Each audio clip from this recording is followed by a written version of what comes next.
কখনো কোনো অনাহারকে ফিরিয়ে দিবেন না, কখনো না। কেউ কোনো কিছু চাইলে পকেটে যতক্ষণ পর্যন্ত আছে দেওয়ার চেষ্টা করবেন, না থাকলে অন্যের কাছ থেকে তাকে বলে কিছুটা সহযোগিতা করে দেওয়ার জন্য চেষ্টা করবেন। দেখবেন আল্লাহ রাব্বুল আলামিন এই যে বান্দার উপর আপনি দয়া করলেন, আল্লাহ কিভাবে আপনার উপর কোন দিক থেকে দয়া করবে আপনি বুঝতে পারবেন না। আল্লাহ সন্তুষ্ট হয়, পৃথিবীর মানুষ সন্তুষ্ট হোক এটা না। কে সন্তুষ্ট হয় বলেন তো? আল্লাহ।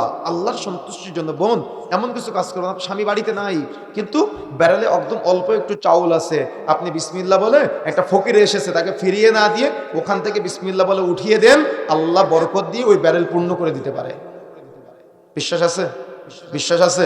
বিশ্বাস রাখতে হবে। যদি না রাখেন আর সারা জীবন চিন্তা করে শুধু হারাম ইনকাম করবো, হারাম খাবো, হারাম ভাবে চলবো, জীবনেও আপনি সুখী হতে পারবেন না, জীবনেও আপনি সম্পদ বাড়াতে পারবেন না, বরং হতাশা, দুর্দশা, দুর্দিন আপনার লেগেই থাকবে সারা জীবন। এই জন্য হৃদয় বড় করে আল্লাহর বান্দাদের প্রতি আপনি যত দয়া করবেন, আল্লাহ সন্তুষ্ট হয়ে আল্লাহ বলবে, এ আব্দুর রহমান এ যদি আমার বান্দার উপরে দয়া করতে পারে তো আমি আল্লাহ তার উপরে দয়া করতে পারবো না?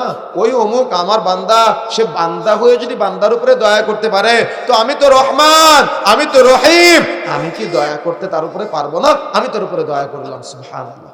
তো রবের দয়ার ইচ্ছা আছে, রবের দয়ার আকাঙ্ক্ষা আছে। যদি আকাঙ্ক্ষা থাকে, ইচ্ছা থাকে, তাহলে কর্মে বাস্তবায়ন করতে হবে। কি করতে হবে বলেন তো? কর্মে বাস্তবায়ন করতে হবে। একটা ফকির এসেছে, আপনি বুঝতেছেন সে ফ্রড, কথা বুঝেন না মনে হয়, আপনি বুঝতেছেন সে কি, সে ফ্রড, সে জালিয়াতি করতেছে, তারপরেও সে যদি আপনার কাছে খাবার চায়, অন্তত একটা রুটি কিনে হলেও তাকে দিবেন, দেখবেন আল্লাহ সুবহানাহু ওয়া তাআলা আপনাকে বারাকা দিয়ে বৃদ্ধি করে দিবে। সুবহানাল্লাহ। কথা বুঝেন না মনে হয়।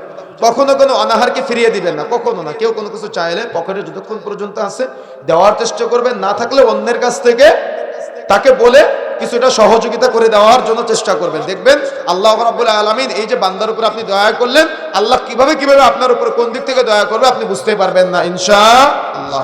তাহলে প্রথম তিনটা